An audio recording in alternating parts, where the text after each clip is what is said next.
दोस्तों, आज मैं आपको बताने वाला हूँ नोकिया के चार्जिंग के फुल कनेक्शन के बारे में।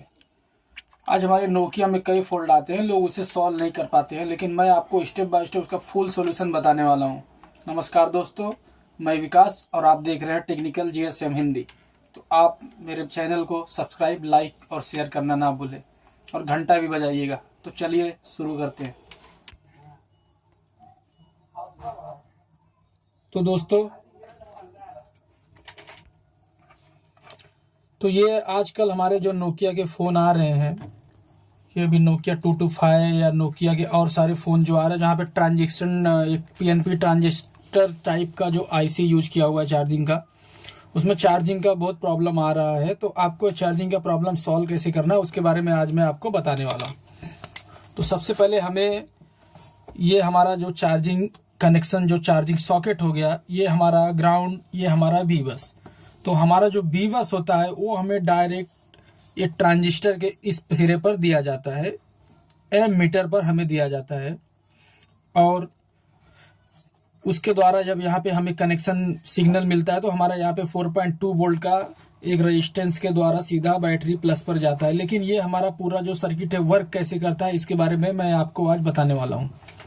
तो आपको सबसे पहले क्या करना है, यहाँ पे एक हमें वी बस के द्वारा एक फ्यूज लगा होता है, हमें सबसे पहले फ्यूज को चेक करना है। ज़्यादातर ये फ्यूज ओपन होने से भी चार्जिंग का प्रॉब्लम होता है।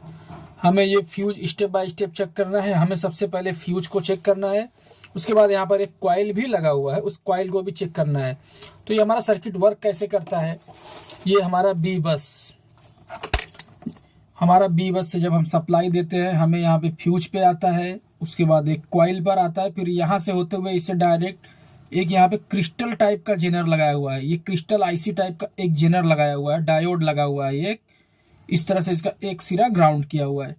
उसके बाद ये सीधा ये लाइन यहाँ पे 2 कैपेसिटर देते हुए हमें सीधा यहाँ पे जो हमारा ट्रांजिस्टर आईसी है उसे दे दिया गया है, ये यहाँ पे हमें दे दिया गया है।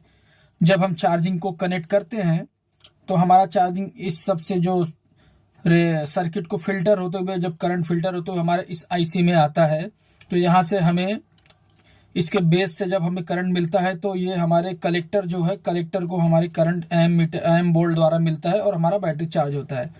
लेकिन उसके लिए जब सबसे पहले ज़रूरी क्या है, हमारा जब हमें यहाँ से वोल्टेज मिलता है तो हमारे एम मीटर के पास हमें 2 रेजिस्टेंस लगाए हुए हैं। आप देख रहे हैं 2 छोटे छोटे रेजिस्टेंस होते हैं। एक 330 किलो होम्स का रजिस्टर लगाया हुआ है। 330 किलो का होम्स का रजिस्टर सीधे हमारे सीपीयू पे वीसीडी पर जाता है। वीसीडी बोल्ट चार्जर डिटेक्टर, यानी जब हम यहाँ से चार्जिंग कनेक्ट करते हैं तो सीधे हमें चार्जिंग डिटेक्ट करता है। डिटेक्ट करने के बाद सीपीयू हमारा जो ड्राइवर वोल्टेज होता है वो हमें सिग्नल देता है इस मोसपेट को।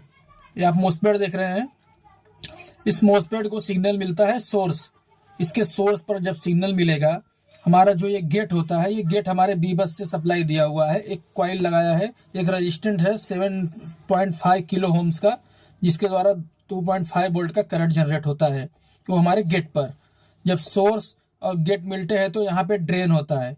जब यहाँ पे बैटरी वोल्टेज ड्रेन होता है, यहाँ पे एक 0 ओम्स का रेजिस्टेंस लगा हुआ है। ड्रेन होने के बाद सीधा हमारे बेस पर मिलता है, इस ट्रांजिस्टर टाइप आईसी के बेस पे मिलता है। जब ये हमारे बेस पे मिलता है तो हमारा बेस पे जैसे ही करंट मिलता है, हमारा ये कलेक्टर और एम ये दोनों साथ में मिक्स हो जाते हैं और हमें यहाँ पे करंट जनरेट होता है, जो सीधे 4.2 हमारे एक मामूली से R22 या 22 होम्स के रेजिस्टेंस के पास करते हुए सीधा बैटरी वोल्टेज पे आता है। यहाँ पर एक हमें फीड बेल्ट भी दिया हुआ है, फीडबैक भी दिया हुआ है। करंट जो हमें दिया हुआ है ये हमारे वोल्टेज को चेक करता है कि हमारा वोल्टेज यहाँ पे कितना मिल रहा है, सही मिल रहा है, नहीं मिल रहा है, कम मिल रहा है। जब यहाँ पे हमें वोल्टेज मिलता है, यानी इसमें से हमारा एक भी पार्ट यहाँ पे खराब होता है इस सेक्शंस में, तो हमारा चार्जिंग का प्रॉब्लम आएगा। तो मैं एक बार और आपको बताना चाहता हूँ। सबसे पहले आप यहाँ पे चार्जिंग इनपुट करेंगे, 5 वोल्ट का करंट जनरेट होगा। 5 वोल्ट का जैसे एक बोर्ड है मेरे पास, जब जैसे हम यहाँ पे कनेक्ट करेंगे 5 वोल्ट का बोल्ट जब करंट होगा, यहाँ से सीधा हमें यहाँ पे वोल्ट एम पे आएगा। उसके बाद हमारा एक मोसपेट है जो इसमें से हमने निकाल दिया है, ये हमारा एक सर्किट स्क्रैप का है। उसके बाद ये हमारा सिस्टम वर्क कैसे करता है हमने आपको बताया। यहाँ पर जब हमें एक और लगा हुआ है रजिस्टेंस, ये 330 किलो के रजिस्टेंस के द्वारा हमारा सीधा वीसीडी पर दिया हुआ है। वीसीडी से हमें सिग्नल मिलेगा, तुरंत हमारा ड्रेन ड्राइवर जो है वोल्ट ड्राइवर उसे तुरंत मॉसफेट पे करंट देगा। उसके बाद हमारा गेट सोर्स मिक्स को ड्रेन करेंगे, ड्रेन के बाद सीधा हमारे इसके बेस पर करंट आएगा।